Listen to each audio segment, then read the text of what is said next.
Esmeralda Ferrer buscaba una vida diferente junto a su esposo y sus 2 hijos, pero detrás de la apariencia de éxito y estabilidad que quería dar a conocer en las redes sociales, se ocultaban algunos negocios extraños que terminaron marcando su destino. El 22 de agosto de 2025, la familia completa fue encontrada sin vida dentro de una camioneta en Guadalajara. En este video te contaré todo lo que hay detrás de su historia y por qué los vínculos de su pareja podrían ser clave en este crimen que conmocionó a México. Hola a todos, ¿cómo están? Mi nombre es Lesma, espero se encuentren muy bien. Yo como siempre muy contenta de poder estar un día más aquí con ustedes, muy agradecida de que me estén viendo donde quiera que se encuentren. El día de hoy tenemos un caso sucedido en México, el de Esmeralda Ferrer y su familia. Acompáñenme a ver todos los detalles.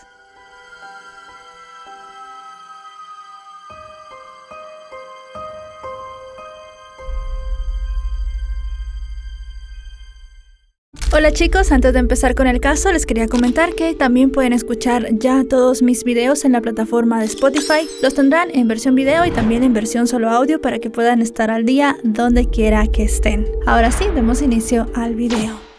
Esmeralda Ferrer Garibay nació en el año 1999 en el estado de Michoacán, en México. Se sabe que creció en el seno de una familia trabajadora, que como muchas otras intentaba abrirse camino a pesar de las dificultades económicas y sociales que podían tener. Desde pequeña se destacó por su carácter extrovertido. Esmeralda era una persona que disfrutaba de los bailes, la expresión corporal y tenía una habilidad natural para captar la atención de quienes la rodeaban. Desde pequeña era la típica niña que organizaba juegos y buscaba dirigir a los demás. Y además siempre que había obras escolares quería tener el papel principal. Ya en su adolescencia se sabe que asistió a distintas escuelas en Michoacán y no existen registros de que tuviera estudios universitarios. Eso sí, era una persona muy ambiciosa. Ella quería salir adelante y tener oportunidades que de niña no había tenido, y al formar una familia que sus hijos incluso tuvieran otras oportunidades. Así con esto comenzó a buscar formas de ganarse la vida. Además, a los 19 años conoció a un hombre 4 años mayor que ella, llamado Roberto Carlos Gil. Supuestamente él se dedicaba a la producción agrícola allí en Michoacán. Con el paso del tiempo comenzaron a tener una relación formal y ella se convirtió en madre con el nacimiento de su hijo Gael Santiago. 6 años después llegó su hija llamada Regina y así la familia se completó. En algún momento de su vida, Esmeralda comenzó a sentirse como muchas otras personas atraída por las redes sociales. Evidentemente sabía también que había muchas personas que vivían de subir contenido en estas, así que ella decidió también dar un paso adelante y comenzar a contar un poco de su vida. Esmeralda poco a poco fue ganando atención de algunas personas. Era alguien que no tenía filtros al dar su opinión, decía lo que pensaba y lo que sentía. Además de eso, también en estas redes sociales ella mostraba su ostentoso estilo de vida. Hablaba de viajes, mostraba fotografías de joyas, bolsos, vehículos lujosos y muy caros, y además de eso pues también daba a entender que tenía un estilo de vida muy holgado, comprándose muchas cosas que tal vez no eran de primera necesidad. Al final de cuentas también tenía un estilo muy llamativo, pestañas largas, un maquillaje cargado, ropa también muy llamativa y además de eso incluso realizó una que otra cirugía en su cuerpo. Comenzó a tener una estética que en México se le llama buchona y esto hizo que ganara varios seguidores. Para cuando todos los hechos que narraremos hoy sucedieron, se sabe que ella tenía más o menos 10,000 seguidores en sus cuentas y la cifra iba cada vez creciendo más y más. Además de eso, también publicaba muchas escenas con sus hijos y su vida familiar. En estas ella se mostraba como una madre muy cariñosa y como una esposa completamente enamorada.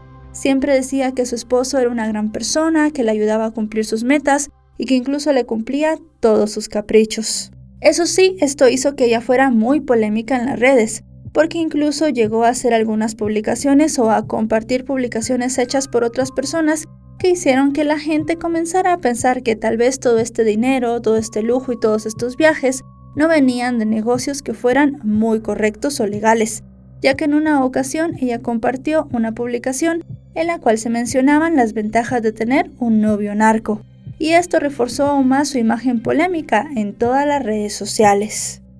Evidentemente esto hacía que Esmeralda tuviera muchos retractores, porque estaba dando a entender que tenía un estilo de vida admirable para otras personas, en un contexto social en el que podemos pensar que muchas adolescentes ven a estas mujeres como ídolos o modelos a seguir, y al final de cuentas buscarán pues tener esa misma cantidad de dinero y esa misma vida. Y teniendo en cuenta que ella publicaba cosas sobre tener relaciones amorosas con narcotraficantes, se podía pensar que las jovencitas que la vieran y decidieran seguirla podrían buscar en un futuro mantener este tipo de relaciones que, como ya podemos intuir, no llegan a nada bueno. Eso sí, como pasa con muchas personas, las redes sociales no reflejaban del todo su realidad. Y es que detrás de esa imagen de mujer fuerte, invencible y emprendedora, existía una persona que desconfiaba con facilidad y mantenía un círculo muy reducido de amigos. Incluso algunas personas que la conocían comentaron que en reuniones privadas ella lloraba y confesaba su temor a perder todo lo que había construido. Comentaba que tenía una presión constante por verse impecable y que sabía que había muchos riesgos con la exposición pública que estaba teniendo.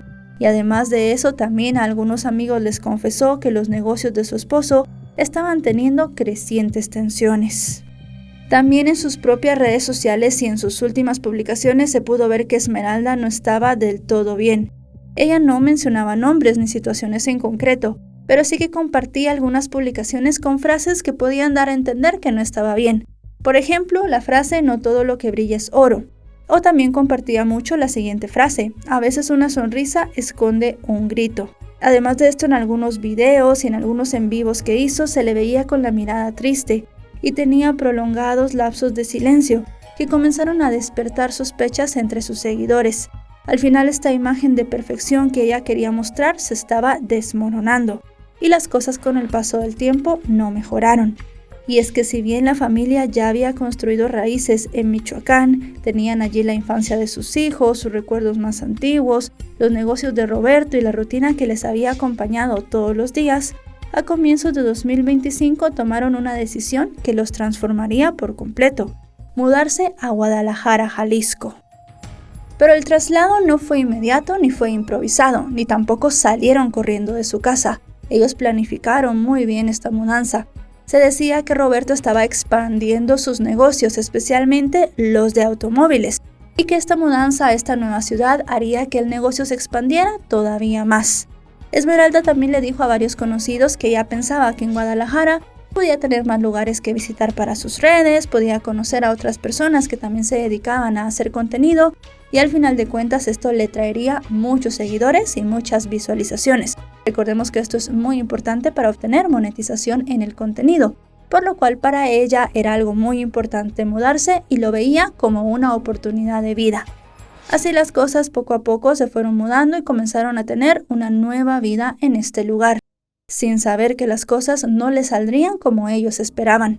Y es que el 22 de agosto de 2025, la policía encontró un pick-up de marca Ford de color gris con 4 personas dentro, 2 adultos y 2 niños. Lamentablemente estas personas ya estaban sin vida. El vehículo se había dejado frente a una escuela, a pocos metros de un taller mecánico.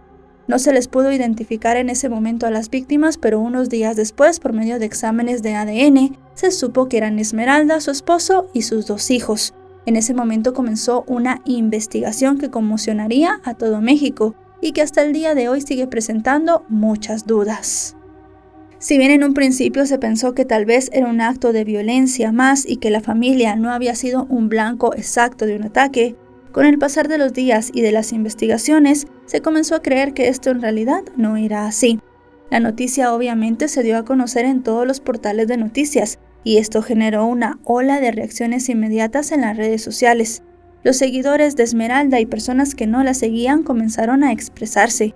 Muchos estaban indignados y no podían creer lo ocurrido, mientras que otros decían que la familia se merecía lo que había pasado y que seguramente esos gustitos que se daban venían de negocios sucios. También comenzaron a surgir algunas advertencias sobre el dinero fácil y las relaciones con grupos de crimen organizado.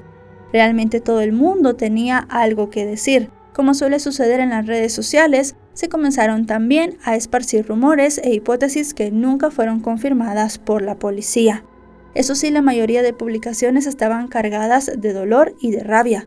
Muchas personas pedían justicia, más que todo porque en el crimen no solamente le habían quitado la vida a 2 adultos, sino también a 2 niños. Así la fiscalía comenzó con sus investigaciones. Para dar a entender y dar más contexto de la situación, a la familia la habían matado por distintos impactos de bala. Se reveló que el automóvil de ellos había pasado por un taller de amortiguadores y suspensiones conocido como La Araña. Como ya les dijimos, estaba ubicado muy cerca de donde fue encontrado el automóvil, más o menos a 500 metros. Dentro del taller, el cual se revisó, los investigadores encontraron casquillos de bala y rastros de sangre. Esta evidencia obviamente permitió concluir que el crimen se había cometido dentro de este lugar y que luego los responsables habían trasladado el vehículo hasta donde fue encontrado. Debido a esto se detuvo a 2 personas, específicamente 2 hombres vinculados a este taller. Uno de ellos llamado Héctor Manuel Valdivia Martínez, de 47 años, que era encargado del negocio, y otro un trabajador, el cual únicamente se conoció su apodo, el Chino. Héctor y el Chino fueron llevados a las instalaciones del Ministerio Público, en las cuales permanecieron un total de 48 horas, y como podemos intuir, les hicieron los interrogatorios correspondientes. Eso sí, después de estos interrogatorios se concluyó que no había pruebas suficientes y no se les pudo relacionar directamente con el crimen, por lo cual ambos recuperaron su libertad. Pero en este punto ocurrió algo muy extraño, que cambió nuevamente el rumbo del caso y abrió un nuevo capítulo en esta investigación. Y es que cuando Héctor y el Chino salieron de la fiscalía, los pasaron a recoger, específicamente unos familiares de Héctor. Esta recogida se hizo en 2 vehículos. Estos vehículos comenzaron a trasladarse a un lugar donde dejarían al Chino para que él tomara un taxi y se fuera tranquilamente a su casa. Pero este plan no se pudo concretar, y es que a medio camino los interceptaron unos vehículos. De estos vehículos se bajaron más o menos 12 hombres, según han dicho los testigos del hecho. Estos hombres comenzaron a increpar a la familia de Héctor, le robaron pertenencias, les quitaron sus celulares, los golpearon, les hicieron, en fin, muchas cosas. Estos hombres también se llevaron a Héctor, a su yerno y a un cuñado. El Chino pudo escapar casi ileso y estos hombres al final no se lo llevaron. Rápidamente los familiares de Héctor fueron hasta la fiscalía para poner una denuncia y para que comenzaran a buscar a Héctor y a los otros 2 familiares que se habían llevado. Incluso se manifestaron frente a la residencia del gobernador del estado, exigiendo que se localizara a sus seres queridos. Poco después, la Comisión de Búsqueda de Personas del Estado difundió los carteles correspondientes para poder localizar a los 3 hombres. Mientras tanto, del Chino no se ha tenido más información. Eso sí, en una reunión con la prensa, un fiscal señaló que las personas que habían privado de la libertad a Héctor y a sus 2 familiares habían estado merodeando alrededor del Ministerio Público unas horas antes de que ellos salieran. No se descarta entonces que hubiese existido una filtración de información, la cual supuestamente se podía haber facilitado a estas personas. Y esta es la información más reciente que se tiene del caso. Muchas personas pensaban que tal vez los lujos que Esmeralda mostraba en sus redes sociales pudieron haber hecho que a ella y a su familia pues se la llevaran para pedir algún rescate, pero realmente nunca se tuvo una llamada de las personas que les quitaron la vida, así que rápidamente las autoridades descartaron esta información, esta hipótesis, y comenzaron a irse por la hipótesis de que seguramente los negocios de Roberto no eran del todo legales y que seguro él tenía algunos nexos con personas que no hacían actividades lícitas y debido a esto pues habían intentado en alguna forma de venganza quitarle la vida. Realmente hasta ahora no se tiene más información. Héctor y sus 2 familiares continúan desaparecidos, algo que puede parecer bastante extraño. ¿Será que a ellos los contrataron para quitarle la vida a Esmeralda y a su familia y los terminaron desapareciendo para que no dijeran nada? ¿O será que alguna persona cercana a Esmeralda y a su familia quiso cobrar venganza y se los llevó? Hasta ahora pues hay muchas dudas todavía en este caso, existen muchas incógnitas en el aire y también pues seguramente en las próximas semanas se irán revelando más y más informaciones que seguramente tendremos en este canal en alguna actualización del caso. Por ahora solo se sabe que a Esmeralda y a su familia les quitaron la vida y los dejaron abandonados en una camioneta, y las 2 personas que para el Ministerio Público podrían ser sospechosas pues no pudieron quedarse detenidas porque al final no hubo pruebas para incriminarlos en el caso, y que a una de estas personas se la terminaron llevando unos extraños y de la otra ya no se ha sabido nada. Al final es un caso lleno de incógnitas y de muchas preguntas que tal vez nunca encuentren respuesta. Y bueno, chicos y chicas, hasta aquí el video de hoy. Un caso que hasta ahora, como les dije, realmente pues tiene muchas preguntas en el aire, pero ya podemos más o menos intuir por dónde van los tiros de la investigación y qué pudo haber sucedido con esta familia.